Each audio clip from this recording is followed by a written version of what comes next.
اس کے بعد ہم نے دیکھا کہ ایسی کوئی کارروائی اگرچہ ہوئی تو نہیں، لیکن 20-22 دن گزرنے کے بعد انہوں نے آخرکار وہی نوٹیفیکیشن بھی جاری کر دیا اور اس کے ساتھ ایک ٹویٹ بھی کر دیا جس کے اندر ان کا یہ کہنا تھا کہ جناب یہ جو میرے پاس جو سمری آئی تھی، اس سمری کے اندر جو 3 نام تھے، میں نے ان تینوں شخصیات کے انٹرویوز کیے اور میں نے یہ دیکھا کہ لیفٹیننٹ جنرل ندیم احمد انجم صاحب اس جو پوسٹ ہے اس کے لیے سب سے زیادہ سوٹیبل کینڈیڈیٹ تھے، لہٰذا حکومت کی طرف سے اس کا نوٹیفیکیشن جاری کر دیا گیا۔ لیکن اس کے بعد جو صورتحال ہے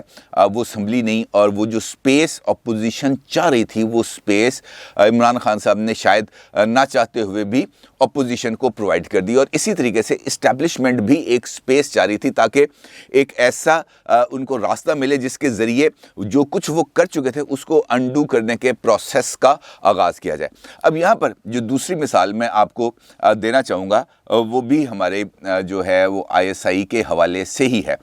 ندیم احمد انجم صاحب، لیفٹیننٹ جنرل ندیم احمد انجم صاحب DG ISI بن گئے اور انہوں نے 20 نومبر کو اپنے عہدے کا چارج سنبھال لیا، اور اس دوران 2 آفیشیل میٹنگز ہیں جس کی اناؤنسمنٹ کی گئی حکومت کی طرف سے اور کیبنٹ ڈویژن کی طرف سے، اور ان دونوں میٹنگز کے اندر چونکہ سرکاری لیول پہ تھی میٹنگ، ان دونوں میٹنگز کے اندر جو ہمارے DG ISI ہیں لیفٹیننٹ جنرل ندیم احمد انجم صاحب وہ شریک ہوئے، لیکن آپ نے میڈیا پر، اخبارات میں، ٹی وی چینلز پر کسی جگہ پر ویڈیو فوٹیجز کے اندر یا سٹل امیجز کے اندر آپ کو ندیم احمد انجم صاحب ان میٹنگز میں بیٹھے ہوئے نظر نہیں آئیں گے۔ کیا وجہ ہے اس بات کی؟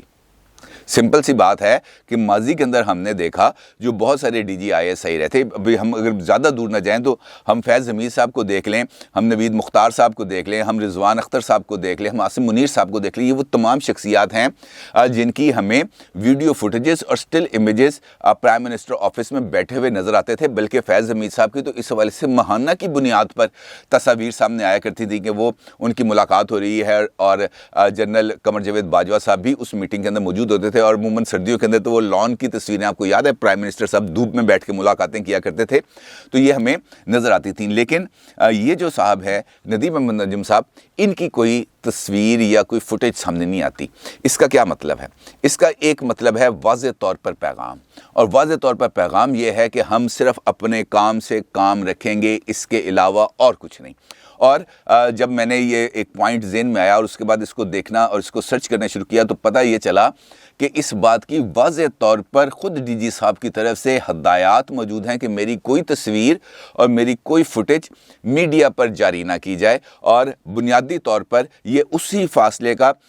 اظہار ہے جس کا میں آپ کے ساتھ گفتگو کے آغاز میں ذکر کر چکا ہوں کہ جناب اصل میں معاملہ یہ ہے۔ اب اگر ہم دیکھیں تو ہمارے جو ماضی کے جو مختلف اس وقت جو فوج کی طرف سے ہی ISPR کی طرف سے ہی ایک لسٹ آئی ہوئی ہے کہ جناب یہ تجزیہ نگار، دفاعی تجزیہ نگار کے طور پر سامنے آئیں گے اور بات کریں گے۔ ان میں سے ایک لیفٹیننٹ جنرل امجد شعیب صاحب، وہ یہ کہتے ہیں کہ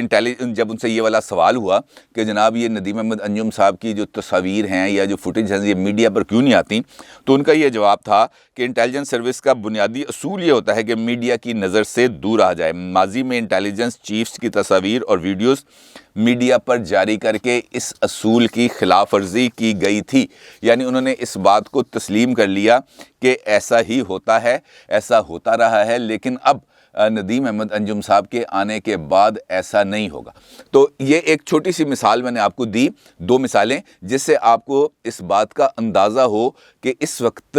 جو ایک تفریق یا ہم کہہ سکتے ہیں جو فاصلے ہیں وہ بڑھتے جا رہے ہیں۔ دوسری طرف اگر ہم یہ دیکھیں کہ ہماری جو پولیٹیکل ایلیٹ ہے وہ اس وقت کیا کرنے جا رہی ہے، اگلا جو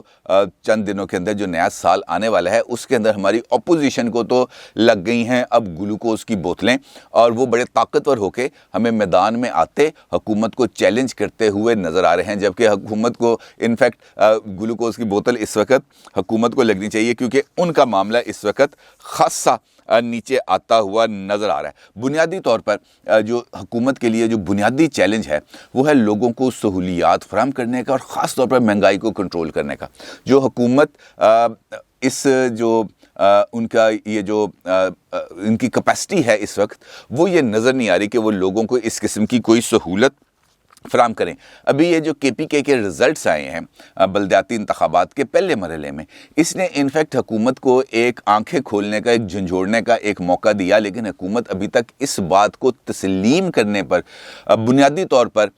اس بات کو تسلیم کرنے پر سنجیدہ نظر نہیں آ رہی کہ جناب ہماری بیڈ گورننس، ہماری انکمپیٹنس کی وجہ سے ہمیں انتخابات میں شکست ہوئی، اور خاص طور پر ان اضلاع میں شکست ہوئی جہاں پر 2018 کے انتخابات میں پی ٹی آئی کو ایک میسو میجورٹی ملی تھی۔ اب اس کے رد عمل کے طور پہ کیا ہوا کہ عمران خان صاحب نے نہ صرف تمام تنظیمیں توڑ دیں، بلکہ اس کے ساتھ ان کا یہ کہنا تھا کہ اب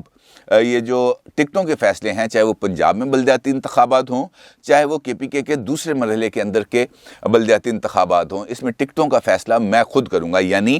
اب اگر ان جو اگلے انتخابات ہونے جا رہے ہیں، مثلا جو دوسرا مرحلہ ہے کے پی کے اور پنجاب کے اوورال انتخابات، اس کے اندر بھی اگر پی ٹی آئی کو اچھے رزلٹس نہیں ملتے، جس کے خاصے امکانات موجود ہیں، تو پھر جو بنیادی ذمہ داری ہے وہ اب چونکہ خود عمران خان صاحب نے اپنے کندھوں پر لے لی ہے، تو پھر اس کی ذمہ داری بھی عمران خان صاحب کو ہی اٹھانا ہوگی، اور اس وقت ان کو بچانے کے لیے جو پی ٹی آئی کی جو تنظیم ہے اس میں سے کوئی سامنے نہیں آ سکتا، اور یہ اب ان کے لیے ایک اور چیلنج بننے والا ہے۔ اس صورتحال کے اندر جب ہم یہ دیکھ رہے ہیں کہ اسٹیبلشمنٹ کی طرف سے بھی ایک چینج آ رہا ہے، ایک میجر پالیسی ٹرن یا شفٹ ہمیں نظر آ رہا ہے جو بتدریج آگے بڑھتا ہوا اس طرف جائے گا، جہاں پر حکومت کی جو پالیسیز ہیں ان کو نہ صرف انڈو کیا جائے گا، بلکہ جو ان کی اپنی سٹیٹڈ پوزیشن ہے اس کو تھوڑا سا ان کو بیک اینڈ پہ آنا پڑے گا۔ اور اسی طریقے سے مسلم لیگ نون جو پہلے یہ سمجھتی تھی کہ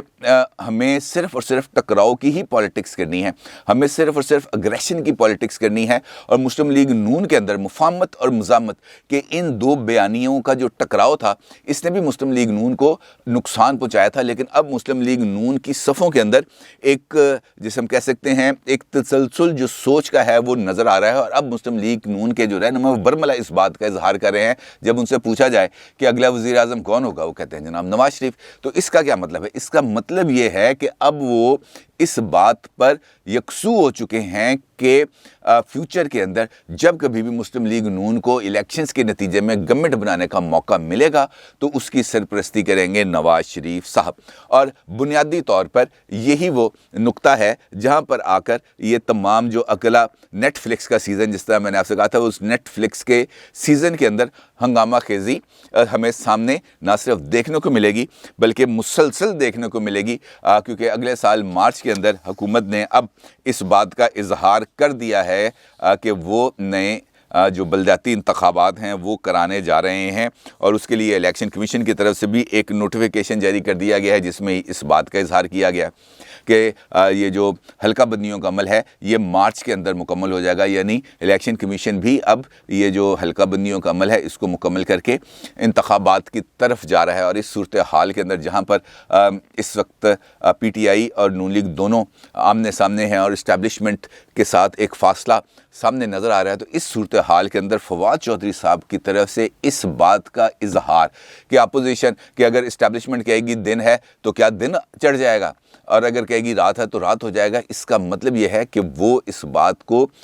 سمجھ چکے ہیں، انڈرسٹینڈ کر چکے ہیں کہ اب اسٹیبلشمنٹ کے ساتھ نہ صرف فاصلے بڑھانے کا بھی وقت آ چکا ہے بلکہ اسٹیبلشمنٹ کے فیصلوں کو آہستہ آہستہ چیلنج کرنے کا بھی وقت آ چکا ہے۔ اور اب جیسے جیسے اسٹیبلشمنٹ بھی آگے بڑھے گی اور جیسے جیسے حکومت کے خلاف جو مومنٹم ہے وہ بھی تیز ہوگا، ہم دیکھیں گے کہ حکومت کی طرف سے اس طرح کی اسٹیبلشمنٹ کے بارے میں جو بیان بازی ہے وہ تیز آئے گی، کیونکہ حکومت کو بھی ایک الیکشن نیریٹو چاہیے، اور وہ الیکشن نیریٹو کو صرف اور صرف اسی صورت میں بیس بلڈ کر سکتی ہے کہ وہ جو اپنی ناکامیاں ہیں ان کی ذمہ داری کو کسی اور جگہ پر فکس کرے، کیونکہ 50% ذمہ داریاں تو وہ لے لے گی، 100% ذمہ داریاں حکومت اپنے سر نہیں لے گی، اور اس کا جو نیکسٹ 50% کا بوجھ ہے وہ اسٹیبلشمنٹ کو اٹھانا پڑے گا۔ اور دیکھتے یہ ہے کہ اب یہ جو تازہ نیا ٹکراؤ ہونے جا رہا ہے یہ اب کس رخ پر جائے گا۔ اپنی رائے کو ضرور اظہار کیجیے گا۔ آپ کا بہت شکریہ۔ اللہ حافظ۔